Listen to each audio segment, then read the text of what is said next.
Começa agora o programa 20 Minutos com Breno Altman.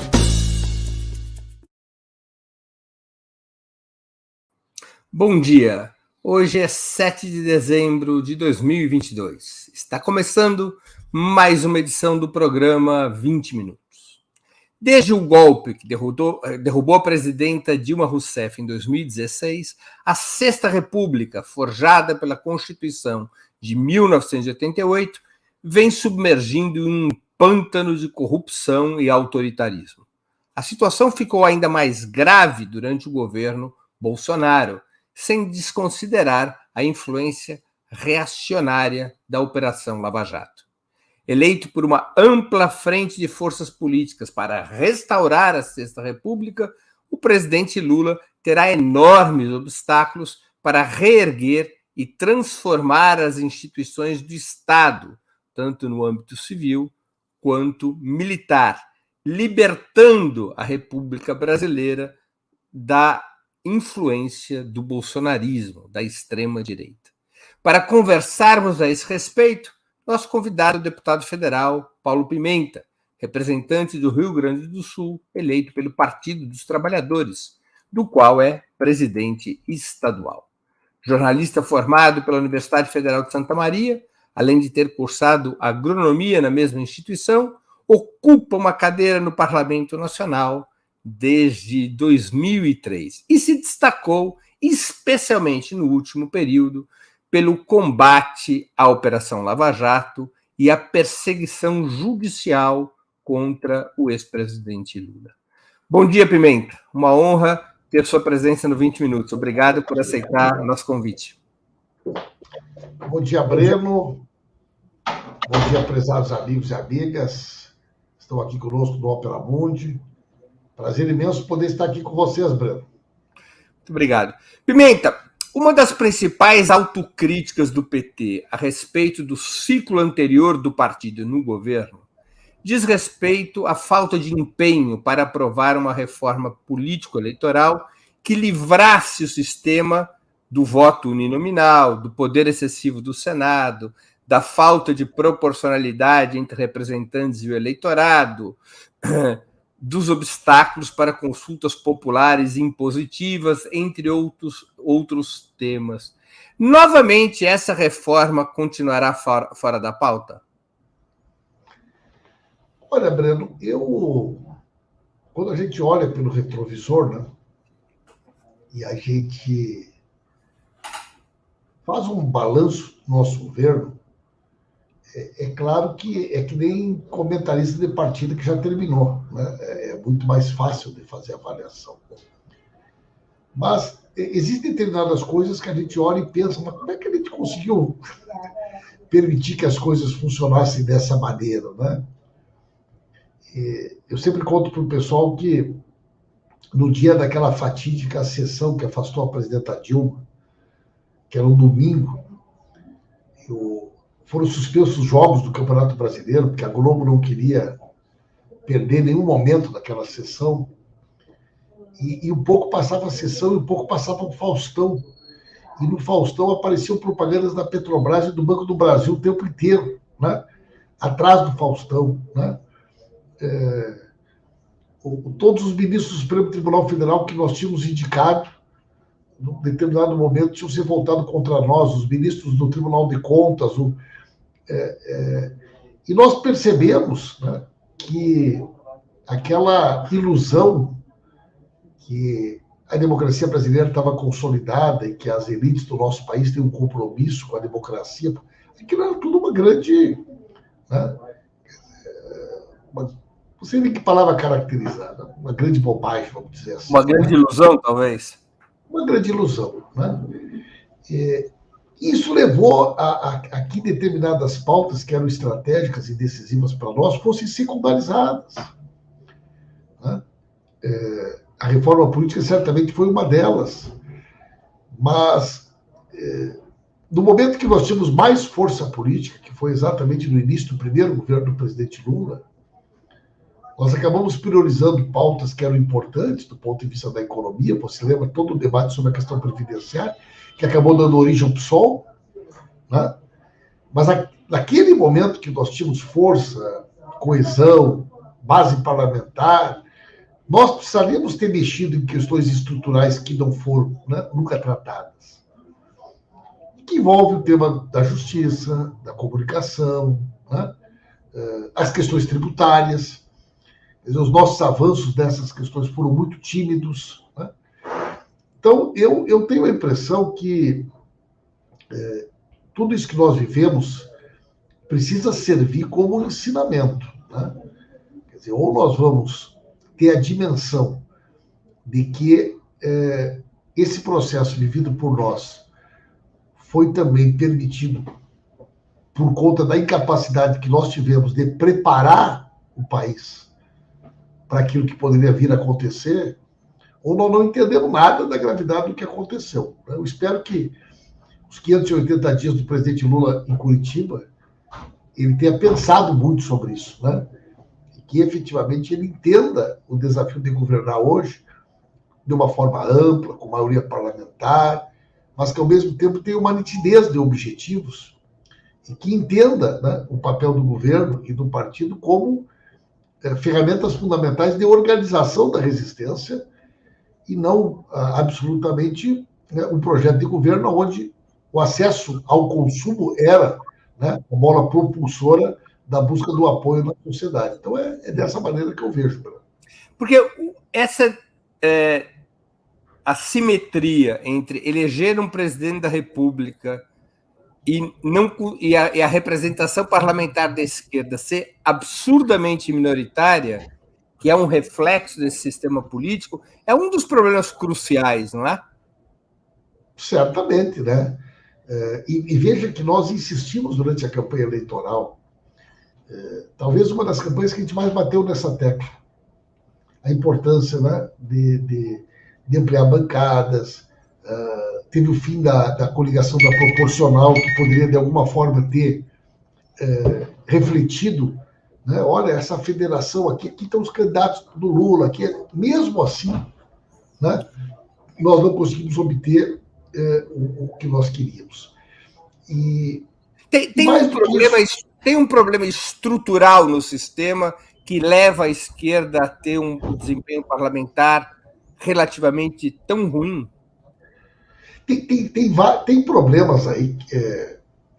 Na realidade, são vários problemas, né? O primeiro problema é que nós não temos no Brasil um sistema proporcional, né? Quer dizer, assim, eu tinha esses números de cabeça, mas o eleitor do Acre, o eleitor de Roraima, o eleitor de Rondônia, ele vale não sei quantas vezes mais do que o eleitor de São Paulo, do que o eleitor de Minas Gerais. Então, há uma desproporção, né? Aí tu tem o Senado. O Senado são 3 representantes por estado, independente de população. Então, isso cria uma distorção de mecanismos que nós não temos um sistema proporcional, cada cidadão vota no Brasil. Isso é uma herança da Constituição de 88, que ela tem uma profunda distorção, né? Quer dizer, além disso, mecanismos que poderiam ter sido trabalhados para reduzir isso, eles acabaram trazendo uma situação. Essa eleição, Breno, não sei se tu está acompanhando esse debate, está no STF isso agora. Nós temos 5 deputados nossos, nós perdemos 5 deputados, porque foi aprovada uma medida na lei estabelecendo que para participar das sobras tem que fazer pelo menos 80% do quociente. A Rosa Neide foi a deputada mais votada do Mato Grosso. O nosso companheiro do Amazonas, José Ricardo, foi um dos mais votados do Estado. E não se elegeram.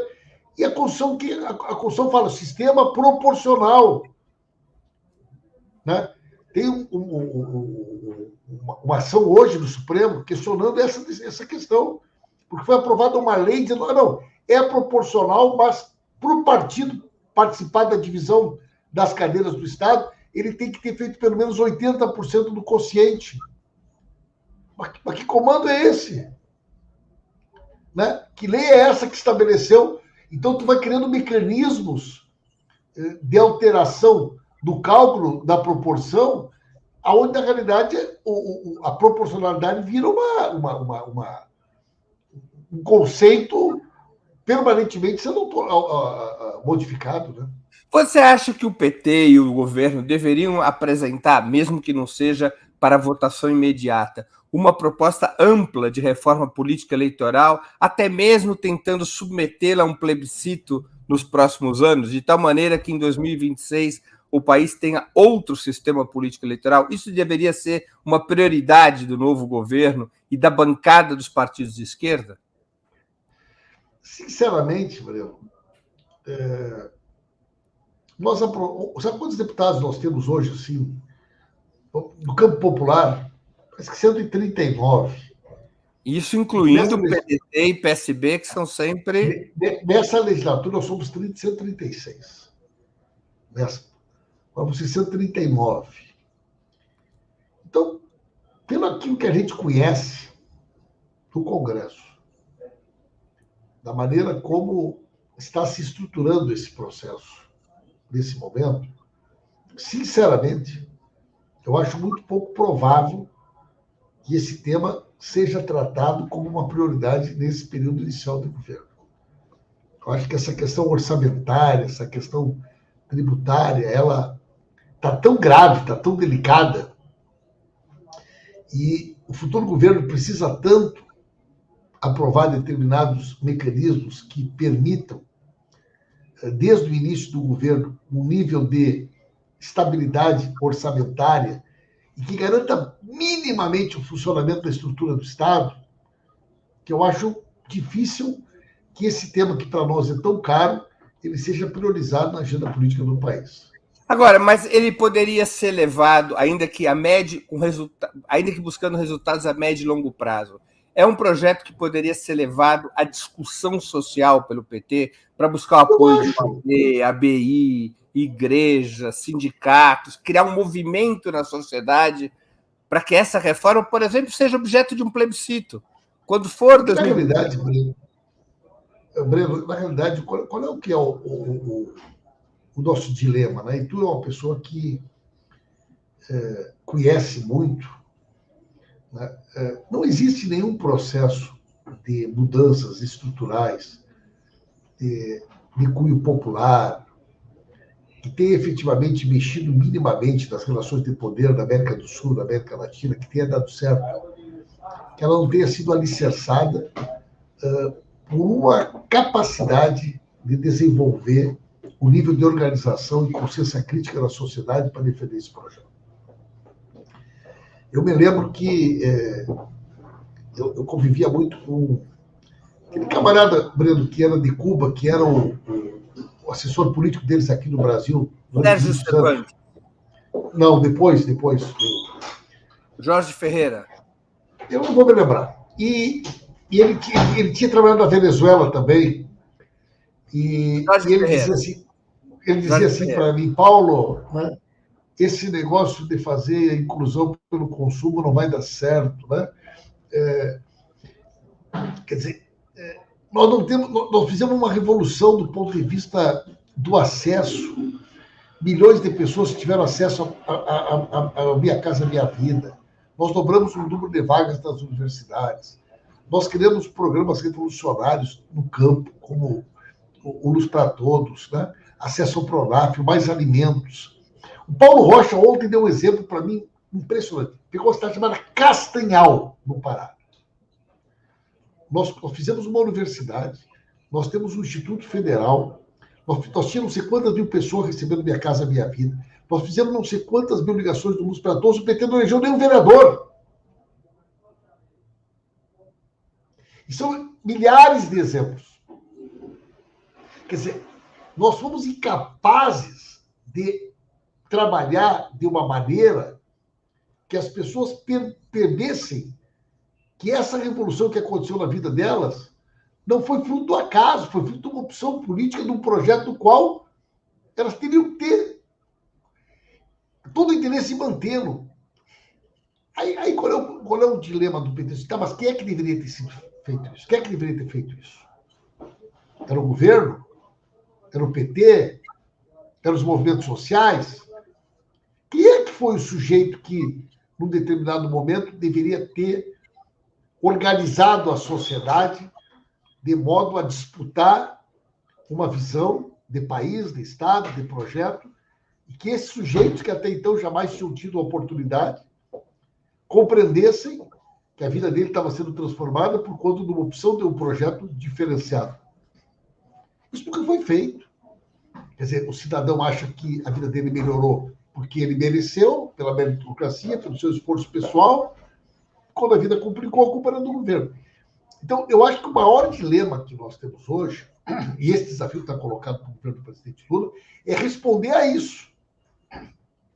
Quer dizer, como é que nós vamos encontrar um mecanismo que permita que o governo, e eu não acredito que esse projeto possa estar certo se o governo não participar, que o projeto e a sociedade, né, se apropiem desse conteúdo, né, e façam com que ele possa ser transformado em capacidade de organização e consciência. Ou a gente faz isso, Breno, ou, sinceramente, né, é só uma questão de tempo para a gente poder, de novo, estar fazendo um balanço. Hoje nós temos uma extrema-direita muito mais organizada, ideológica, que compreendeu muito mais do que nós, né, esses mecanismos de disputa. E eu acho que essa questão hoje ela se tornou absolutamente decisiva para o futuro do nosso projeto. Paulo, deixa eu passar para um outro tema mais feijão com arroz, ainda no tema democrático. Na sua opinião, como o PT e o novo governo deveriam se comportar frente ao orçamento secreto, que pode até ser extinto ou reformado por decisão do STF? O tema está na pauta a partir de hoje mesmo. A governabilidade poderia obrigar a adiar o debate sobre essa ferramenta tão criticada durante a campanha eleitoral para não afastar possíveis apoios parlamentares? Eu acho que o tema do orçamento secreto ele é um tema que naturalmente ele exigirá uma ação do nosso governo. Porque eu me recordo o dia daquele ato na frente do QG em Brasília, quando o Bolsonaro, a primeira vez que o Bolsonaro foi lá, Rodrigo Maia era o presidente da Câmara. E eu cheguei na casa do Rodrigo Maia no final da tarde, era um domingo, e o Alcolumbre era o presidente do Senado, e a casa do presidente da Câmara do Senado tem um portãozinho assim que tu passa de uma para outra. E o Alcolumbre chegou ali e tinha um telão, e o Bolsonaro estava em casa assistindo, fantástico, eu acho, com o Roberto Jefferson.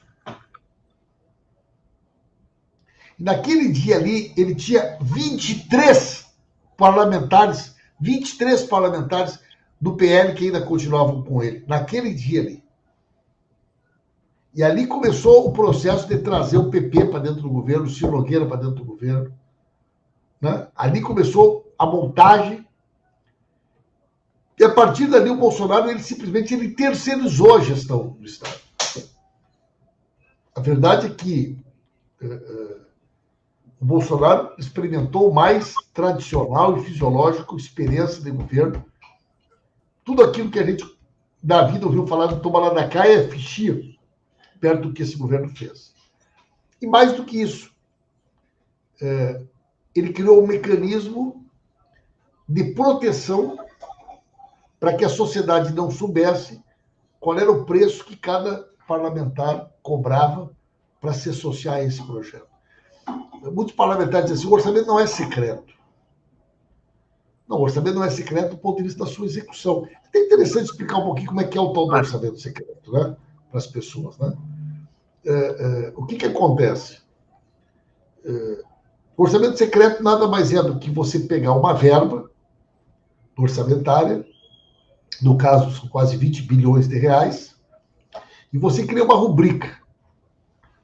E o ordenador, é como se o ordenador da despesa dessa rubrica é o relator geral do orçamento.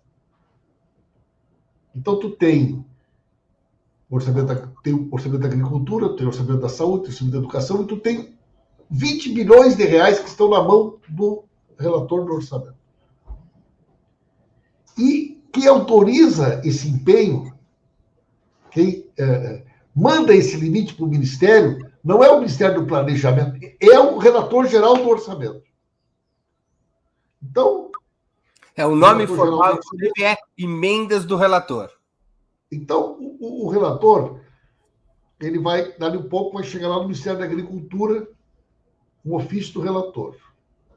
Solicito o empenho, né, do programática número tal, para aquisição de 40 tratores, né, para os municípios tais. A rigor, na relação do Congresso com o Ministério, só existe o relator. Tá? Alguns dizem assim, mas sempre existiu emenda de relator. É verdade, existe emenda de relator nas comissões temáticas, nas áreas temáticas. Na realidade, o que ninguém sabe é de quem são esses 40 tratores. Quem é o deputado que propôs ao relator? O deputado, o senador, ou o prefeito, ou sei lá alguém. Né? Então, o aspecto secreto do orçamento reside em que ninguém sabe, né? E isso permite o quê? Que o presidente da Câmara, o presidente do Senado, o relator, ele estabeleça uma relação com relação aos parlamentares de absoluto controle da base dele. Por quê? Bueno, Breno, tu está precisando de alguma coisa para a tua região, para o teu município? Não, o fulano de tal é meu adversário, por isso que ele é da minha cidade também. Ele não vai ganhar nada. Né? Então, o orçamento secreto é um mecanismo muito poderoso, principalmente numa base de grande parte de parlamentares de primeira legislatura. Né? Porque veja bem como é que funciona a coisa, Breno.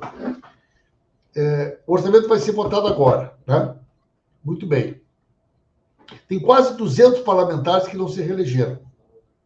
Então, a partir de janeiro, nós vamos ter mais de 200 deputados que não têm emenda para 2023. Porque as emendas de 2023, elas são feitas para os deputados que estão saindo agora. Aí tu imagina o seguinte, o relator, chega o Paulo Pimenta da vida aqui, tomou posse, dia 2 de fevereiro. Eu só vou ter possibilidade de apresentar alguma coisa para a minha região, para o meu estado, para 2024. Só para o outro orçamento, porque esse agora é dos que saíram. Aí vai chegar em fevereiro, em março, o cara vai me chamar lá e vai dizer, escuta, está começando o teu mandato, deputado novo, né? Tu não está querendo fazer alguma coisa para a tua cidade, para a tua região, já durante esse primeiro ano? Pois é, nós temos aqui uma verba aqui, que a gente estabelece para os nossos parceiros, para os nossos amigos. Quem é que tu vai votar para presidente da Câmara? Quem é que vai votar para presidente da comissão tal? Né? Como é que você vai votar na lei tal, claro. Então, o orçamento secreto, na medida que ele não tem, né, essa transparência, ele não tem equidade, então, tu não sabe como é que ele é distribuído pelos estados, o estado pode ganhar um monte de dinheiro, o estado pode não ganhar nada. Né? Daqui a pouco tem uma cidade que ganhou 2 patrulhas agrícolas, ninguém sabe por quê, e tem uma do lado não ganhou nada. Tem uma cidade do Maranhão que apareceu com extrações dentárias, que dava 14 extrações de dentes por boca de cada cidadão para justificar verbas para a saúde. Então, destruiu completamente os mecanismos. Então, eu vou te dar um exemplo no MEC. Né? O MEC tem o PAR, que é um programa que foi desenvolvido por nós. Então, tem o censo escolar. Então, tu vai lá no censo. Eu tenho 488 alunos na zona rural que estudam escolas polos. Para isso, eu preciso de 20 ônibus. E a vida útil do ônibus é 10 anos.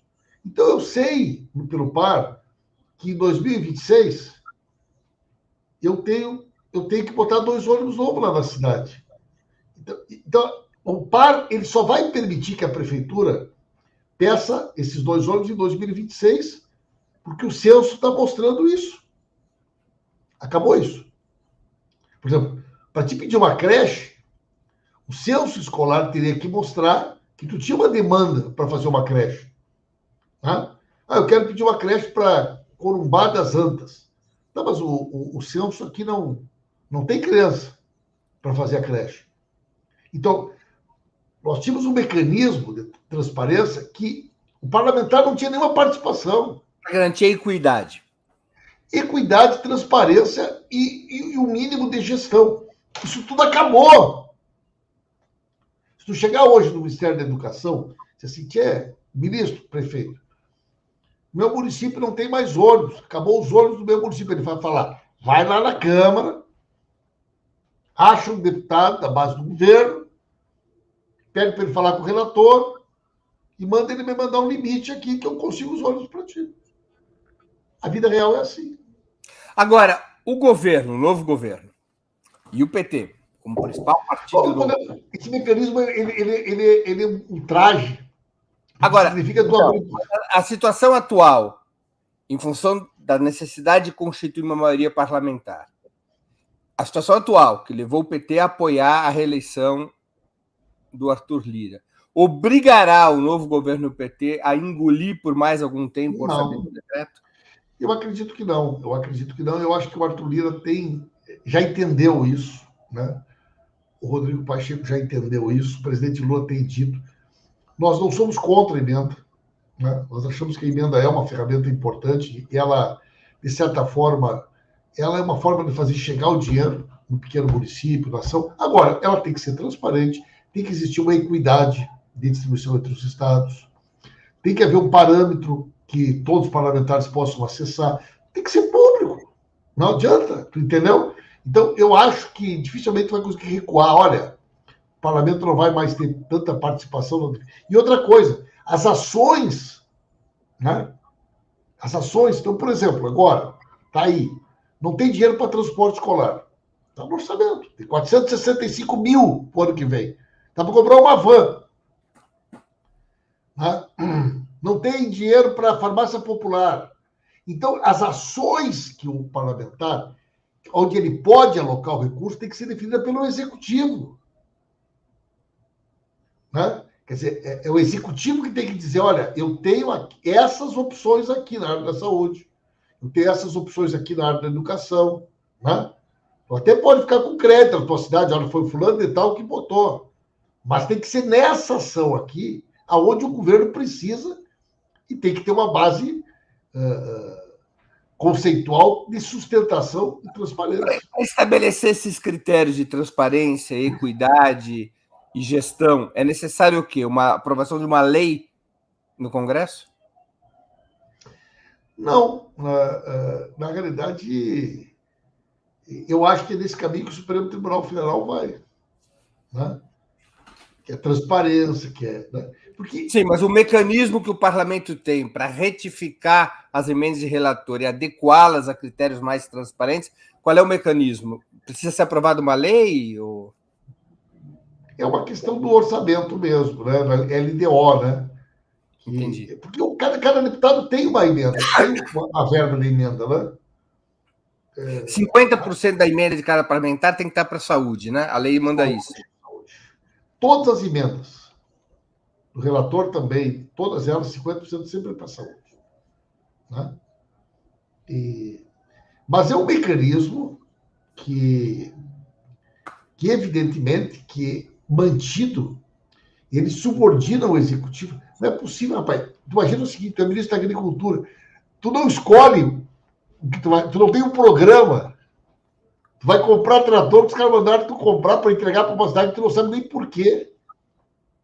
Né? Quer dizer, na verdade, o executivo teria que ter uma prateleira de opções e o parlamentar estaria obrigado a colocar recursos no item que tiver na prateleira. Era assim que funcionava. Era assim que funcionava. Né? E você acha que é possível um acordo com o próprio Arthur Lira para voltar a funcionar assim? Acredito que sim. Acredito que sim. Por quê? Porque o que acontece? Hoje, eles fizeram tudo o que eles fizeram, o Ministério empenhou e agora estão anulando os empenhos. Então, tu não tem a garantia da execução.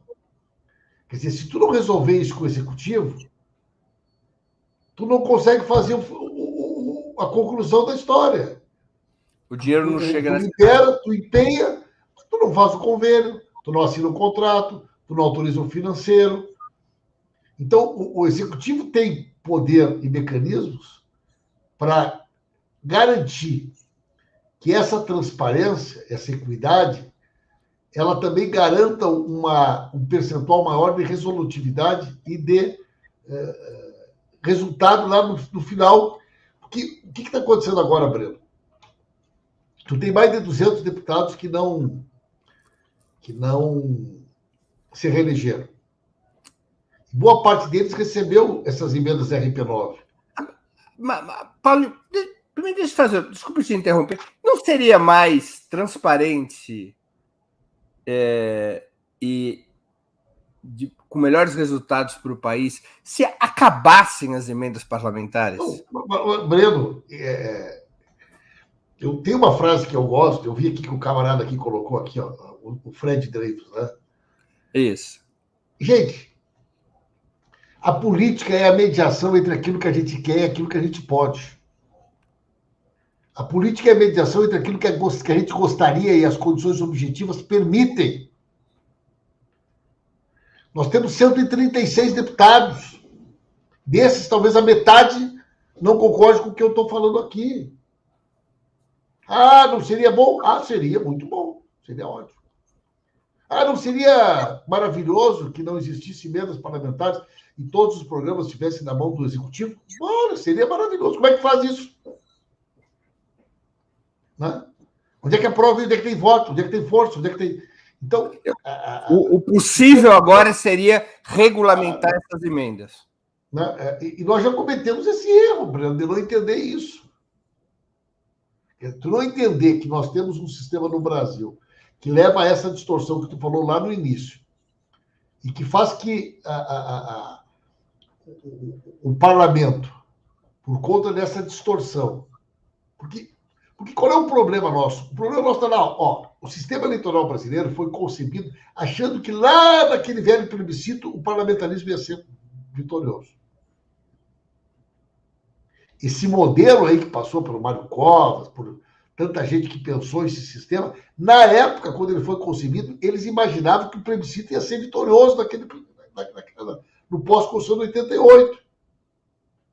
Porque o que acontece numa democracia consolidada, uma democracia mais sólida? A maioria do parlamento faz o governo. E o que acontece nesse sistema que nós temos no Brasil? O governo eleito tem que fazer a maioria do parlamento depois da eleição. E esse modelo de governabilidade, o Fernando Henrique foi o primeiro grande... Né? O Sarney, lá na emenda da prorrogação do mandato, e depois o Fernando Henrique. E ele é um mecanismo intrínseco do modelo democrático brasileiro. Chamado ignorar isso leva leva ao fracasso, do meu ponto de vista. Primeiro, deixa eu mudar aqui para um outro assunto, que é um assunto que eu sei que é do teu carinho especial. Como limitar chances que despontem novos processos de perseguição judicial como estratégia de desestabilização do governo Lula? Nós estamos vendo aqui no nosso vizinho, Argentina, que a vice-presidenta da República, exercendo a vice-presidência, depois de já ter sido presidente, sendo senadora, Cristina Kirchner, acabou de ser condenada em mais um caso típico daquilo que em inglês se chama de lawfare. A reforma política ou a agenda de reformas deveria incluir uma mudança estrutural no sistema de justiça? Como limitar os riscos deste tipo de mecanismo para sabotar e desestabilizar o novo governo Lula? Bom, primeiro eu estou muito satisfeito com essa ideia, com essa possibilidade de que o Flávio Dino vai ser ministro da Justiça. Eu acho que o Flávio é um cara que tem uma compreensão sobre isso. Estou muito feliz com a possibilidade de que o Vadir vai estar lá junto com ele, porque é uma pessoa que tem muita clareza sobre isso. Né? Na minha opinião, o principal fator que levou a que nós vivêssemos esse processo no Brasil, da forma como ele avançou, se chama impunidade. Impunidade. Eu me recordo uma vez, antes de começar toda essa confusão, aí no início, saíram umas matérias que delegados da Polícia Federal, um deles tinha um cachorro e fez uma focinheira, a focinheira dele era a cara da Dilma. Outro delegado treinava tiro em casa e o alvo que ele usava era a foto da presidente da República. Né? E eu me recordo de uma reunião que eu fui no Ministério da Justiça, rapaz. Estava lá, tinham várias testemunhas. Eu dizia, rapaz, vocês enlouqueceram, tem que prender esses caras, meu. Você não pode permitir um negócio desses. Nós somos governo, nós somos o Ministério da Justiça. Não é possível que o delegado da Polícia Federal se sinta com um nível de impunidade que permita a ele postar um vídeo fazendo tiro-alvo numa foto da presidente da República. Não é possível que os procuradores de primeira instância de Curitiba recebam procuradores que vêm pelos Estados Unidos e cheguem a Curitiba sem passar pela legislação brasileira que obriga essa mediação a ser feita pelo SRI do Ministério da Justiça. Vocês enlouqueceram. Não é possível que vocês permitam. E aquilo foi, sabe? Aquilo foi crescendo de tal maneira, nós assistindo aquilo, abdicando de... E ninguém está falando... Eu estou falando aqui da lei. Eu estou falando nada mais do que a lei. Né? Quer dizer, o juiz de primeira instância grampeou a presidente da República, os mecanismos que foram utilizados, a forma como tudo isso avançou. Então, existem duas coisas que são fundamentais. Nós não podemos esquecer o que aconteceu. Eu acho que todo esse processo ele está vivo. Envolve acordos de leniência, que envolve muita coisa, que envolve informações que até hoje não foram esclarecidas. Né? Esse processo todo da Lava Jato é um processo que ainda precisa ter todo um capítulo. E não pode haver qualquer possibilidade de impunidade, não existe qualquer possibilidade de anistia, não existe qualquer possibilidade das pessoas que hoje estão envolvidas na organização desse sistema criminoso, né? De fragilização da democracia, de atos democráticos, de ataque ao sistema de justiça. Tá? É impossível que isso possa ser fruto de qualquer tipo de impunidade. Quer dizer, ou nós vamos fazer uma ação que ela seja absolutamente pedagógica, decisiva, exemplar, para estabelecer um limite daquilo aonde é possível e não é possível dentro da democracia atentar contra o Estado Democrático de Direito, ou, repito, daqui a 2 anos nós vamos estar numa crise sem precedentes. Os alemães do pós-Segunda Guerra Mundial, e a gente não chega na Alemanha, tu nunca vai chegar na Alemanha e vai encontrar uma foto de alguém, meu avô ele era do exército do Hitler. Ai, quem é esse aqui com a roupa da SS? Ah, era o meu bisa. Não tem, tu não vai achar ninguém. Né? Mas tu olha aqueles filmes da guerra, era tudo que era classe média, uma sociedade culta, cheia de museus e as artes, e uma sociedade com grandes universidades, com uma capacidade, grandes empresas do mundo, que foi capturado por aquele projeto autoritário. Né? Aí, quando terminou a Segunda Guerra Mundial, e o Adorno fala sobre isso, a própria Hannah Arendt, quando fala sobre a banalização do mal, houve um processo de desnazificação do país. E foi um processo muito doloroso, que envolveu cultura, educação, os próprios museus do Holocausto, porque eles negavam os campos de concentração que existem até hoje. Está no currículo das escolas. Conhecer o que eles fizeram. Eu fui visitar em mais de uma oportunidade. Mas teve uma outra mecanismo do Estado, que foi o mecanismo repressivo. Por quê? Porque as células continuavam existindo. A ideia da supremacia branca, da expansão territorial, da perseguição aos judeus, aos gays, aos ciganos, aos imigrantes, continuava existindo. Então teve uma forte ação do Estado. Assim como é crime alguém se organizar para formar um grupo como a Ku Klux Klan, assim como é crime alguém se organizar para atentar contra a orientação sexual de alguém, é crime se organizar, financiar, estimular contra a democracia e contra a Constituição. Ou as pessoas vão entender isso, ou elas vão ter um sentimento de impunidade que elas acham que elas podem fazer o que elas querem, né? Agora tem um projeto de Você acha que o Ministério da Justiça, então, com o Flávio Dino, com o nosso Vadir Damus, o Ministério da Justiça tem que assumir uma tarefa central na desbolsonarização do Estado brasileiro? Perfeitamente. Semelhante ao que foi feito no processo de desnazificação na Alemanha pós-Segunda Guerra. Eu acho que essa é uma das grandes tarefas que nós temos no próximo período. Deixa eu te fazer uma pergunta sobre um aspecto específico do tema sistema de justiça. Você é favorável que o presidente Lula volte a nomear para a Procuradoria-Geral da República o mais votado de uma lista tríplice escolhida pela própria corporação, como ocorreu nos governos petistas anteriores? Não sou favorável. Por vários motivos. Primeiro, porque isso aí sempre foi uma excrescência, porque o chefe do Ministério Público é só do Ministério Público Federal. Ele é o chefe do Ministério Público do Trabalho, mas o pessoal do Ministério Público do Trabalho nunca participou da escolha. Ele é chefe do Ministério Público, tem todo o Brasil, mas é só...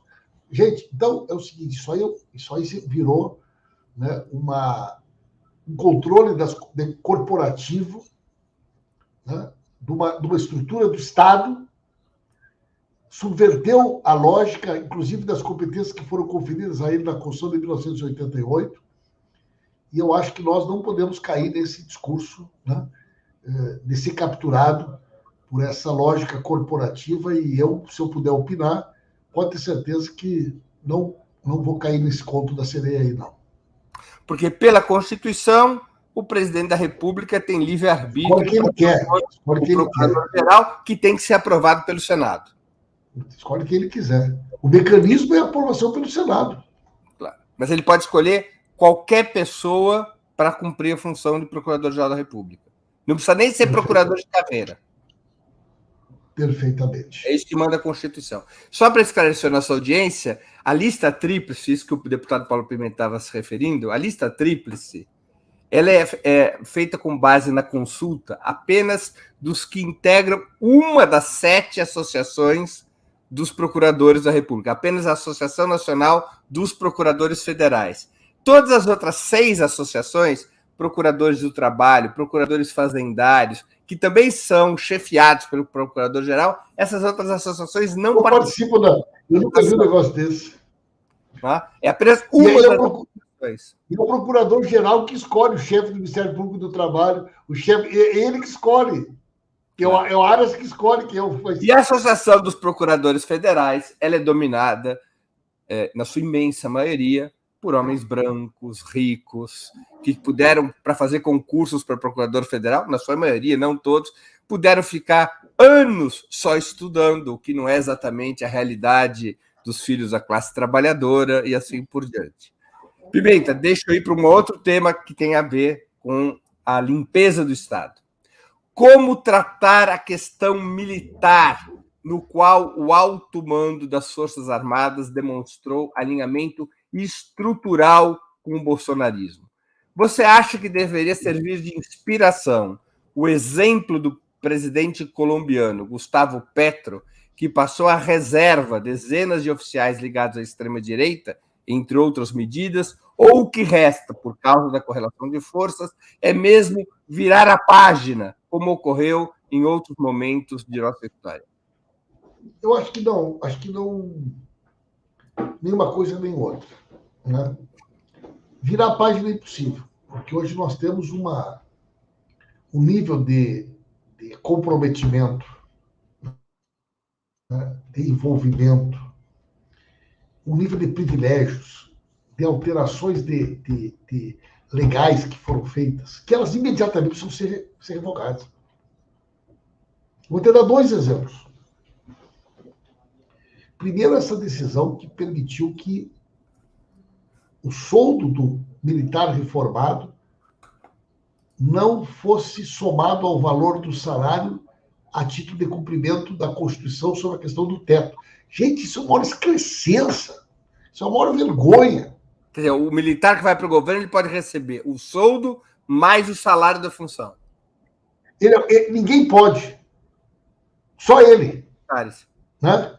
Então, isso faz com que o cara ganhe 70, 80, não tem cara ganhando 150. Né? Então, isso virou uma fábula. Quer dizer, o único categoria, o único membro de uma carreira do Estado brasileiro hoje que não precisa cumprir o teto salarial são os militares. Porque eles fizeram uma interpretação doentia e louca que permitiu, né? Então, hoje, bicho, o cara tem 5, 6, 7 mil aí, cara, ganhando sei lá quanto. Isso é ato, tem que revogar isso. Né? Agora, olha o outro, para mim, que é perverso. Fiquei sabendo que aqui de Brasília, parece que já está em 90, tem outro que está 75, 90, 75% dos alunos que vai para o colégio militar não passam por processo seletivo. O que já seria uma excrescência. Agora tem um detalhe. Os alunos que saem do colégio militar estão entrando nas universidades públicas e pelo Enem como cotistas, Breno. Como cotista que vem da escola pública. Rapaz, isso é uma loucura completa. Se tu pegar hoje na UNB, se tu pegar nas principais universidades, nos principais cursos, tu vai ver quem são os cotistas. Então o cara não faz seleção. Antigamente o cara era filho de militar, ou tinha uma prova de seletiva. Hoje tu é convidado. O filho da Carla Zambelli ganhou vaga no colégio militar, rapaz. Por quê? Porque convidada. É sobrinho, é neto. Então tu criou um feudo, com bons professores, com dinheiro, com estrutura, e tu disputa um programa de um projeto que é um projeto de reparação de injustiça de aluno que vem da escola pública. Então, isso aqui é um absurdo, isso aqui é uma vergonha. Esses mecanismos de privilégio que foram constituídos, que foram criados nesse período agora mais recente. Né? Então, eu acho assim, que existem muitas coisas. Aqui na questão da Previdência. Rapaz, eu sei muita coisa sobre isso aí. Né? Eu me lembro que quando no debate da Previdência eu era líder da bancada do PT, eu fui numa reunião e o comandante de uma das forças falou assim, não, mas quando a gente vai para a reserva, a gente tem que... Eles recebem 8 salários quando vão para a reserva. Eu falei, mas por que isso aqui? Mano, nós não temos fundo de garantia. Tipo, nenhum servidor público tem fundo de garantia. É por isso que ele tem estabilidade, né? Nenhum servidor público civil em nenhum lugar recebe fundo de garantia. Ah, não, mas tu vê, nós temos que ter um mecanismo no final da carreira, para poder comprar uma casa, para poder comprar uma coisinha, o cara vem recebe 8 salários, Bruno. Está desligado o teu, Bruno. É a única atividade da carreira de Estado que o sujeito, quando se aposenta, ele se aposenta com salário, um grau na função... Leva 8. Eu digo, mas, por exemplo, se ele é capitão de mar e guerra, ele vai para a reserva como almirante. Se ele é tenente, vai como capitão. Posto acima, né? Posto acima. Então, assim, a quantidade de... Esse negócio, que é um tema que eu mexo há muitos anos, das filhas solteiras, né? Agora teve uma decisão interessante do Estado de São Paulo. Isso não existe mais, né? Tem os casos passados, mas não pode ter mais casos novos, né? O problema é que não termina, Breno. Não termina. Ainda tem mecanismos de distorção. Mas o que acontece? Adotam neto, bisneto, sobrinho. E como muitos deles entraram antes de 88... Claro. Direito adquirido. Existe uma quantidade enorme de netos, bisnetos, tataranetos, que são adotados e passam a ter os direitos da previsto antes da Constituição de 88. São muitos, Breno, muitos. Agora, escuta essa história que eu vou te contar e depois eu vou ter que sair, Breno. Muitas dessas filhas solteiras acabaram vivendo como esposas, né? De coronéis, desembargadores, oficiais da aeronáutica, não sei aos quantos. Continuaram com a pensão delas, do papai, né? E esses caras começaram a morrer. Os maridos morreram.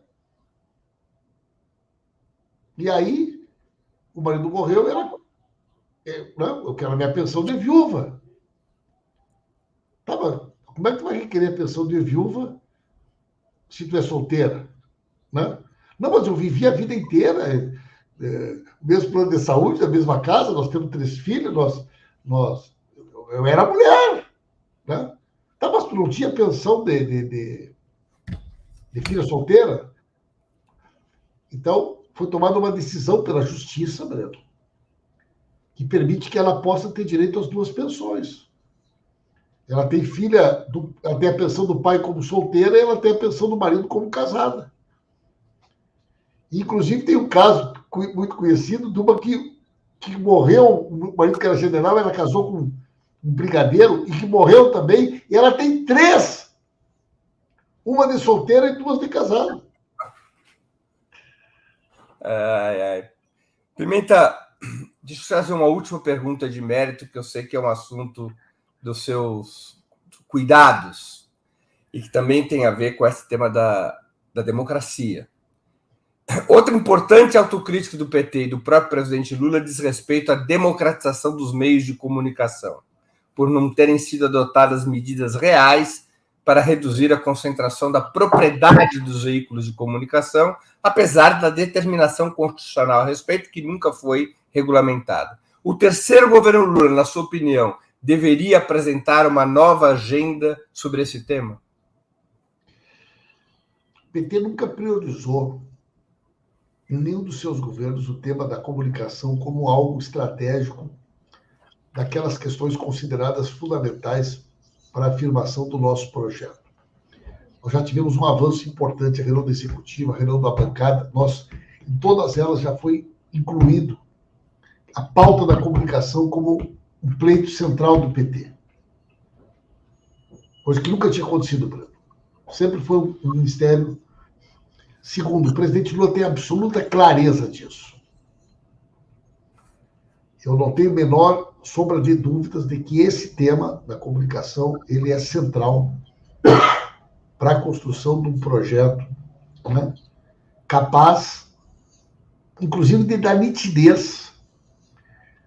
Um projeto de frente ampla como esse que nós estamos constituindo, ele precisa ter no seu interior nitidez de propósito. Em primeiro lugar, para que a nossa base social se enxergue, se sinta representada e entenda o que está em jogo. Para que tu está fazendo uma frente ampla? Para alcançar quais objetivos e quais propósitos. E nesse aspecto, a questão da comunicação, ela é o centro dessa disputa. Ela é o centro dessa construção. Né? Então, eu acho que o presidente Lula tem essa compreensão e eu espero que a gente possa, de fato, dar para esse tema a dimensão estratégica e decisiva que ele tem. Pimenta, nós estamos chegando aqui ao final da entrevista e eu queria te fazer 2 perguntas que eu sempre faço aos nossos convidados e convidadas antes das despedidas. A primeira é: qual livro você gostaria de sugerir aos nossos espectadores? A segunda, qual filme ou série? Breno, eu tenho lido bastante esses autores brasileiros, né? E agora eu gostei muito do Supridores, José Faleiro. Gaúcho. Até que me deu uma dica, foi o Olívio Dutra. O Olívio estava lendo, estava com Supridores. E o Jefferson Tenório é uma vez da pele, que mora no Rio Grande do Sul também. O José Faleiro, companheiraço nosso, muito, muito interessante. Ele mora lá na Lomba do Pinheiro. E o Jefferson Tenório, ele foi o primeiro cotista da URGS, né? O A Vesta Pele, que é outro livro que tu mostrou aqui.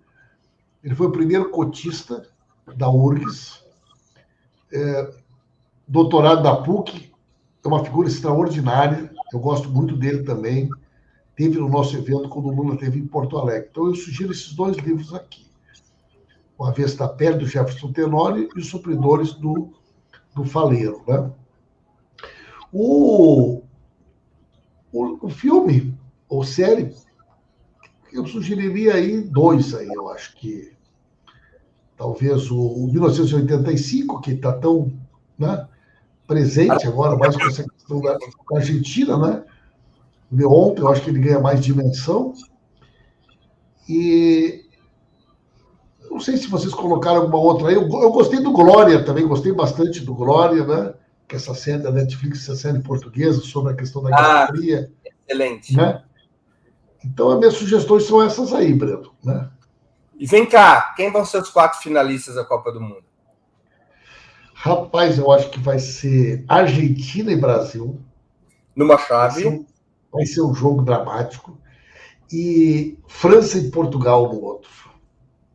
França e Portugal. E você aposta no passa da Inglaterra. Acho que a França passa da Inglaterra. Acho que Portugal passa do Marrocos. E aí vamos ter 2 jogos dramáticos. França e Portugal de um lado, Brasil e Argentina do outro. Né? Para caminhar para qual final? Brasil e França. De novo. A última vez que o Brasil ganhou da França numa Copa do Mundo foi em 1958. Quando é jogo duro. Há muito tempo não ganha da França. A vantagem é que agora o goleiro é do Inter, o Alisson, o goleiro é do Inter. O Alisson não é goleiro do Inter, o Alisson é goleiro... Foi criado dentro do Inter, né? Criado desde criança dentro do Beira-Rio. Ele, o irmão dele também foi nosso goleiro. Então vou ficar tranquilo, porque o Neymar e o Rodrigo são do Santos. Breno, um abração, Breno. Obrigado. Eu queria te agradecer muito pelo teu tempo e por essa conversa tão interessante. Obrigado pela oportunidade de ter os nossos espectadores. Muito obrigado. Tchau, tchau. Também agradeço a todos e todas que assistiram a esse programa, em especial aqueles que puderam fazer contribuições financeiras ao nosso site e ao canal de Ópera Mundi no YouTube. Sem vocês, nosso trabalho não seria possível e não faria sentido. Um grande abraço a todos e a todas. Para assistir novamente esse programa e a outras edições dos programas 20 Minutos, se inscreva no canal do Ópera Mundi no YouTube. Curta e compartilhe nossos vídeos, deixe seus comentários. O jornalismo de Ópera Mundi é mantido com o seu apoio.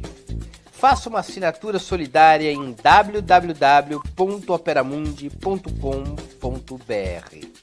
Com um pequeno valor mensal, você nos ajuda no desenvolvimento de um jornalismo independente e de qualidade. Obrigado pela audiência e até a próxima.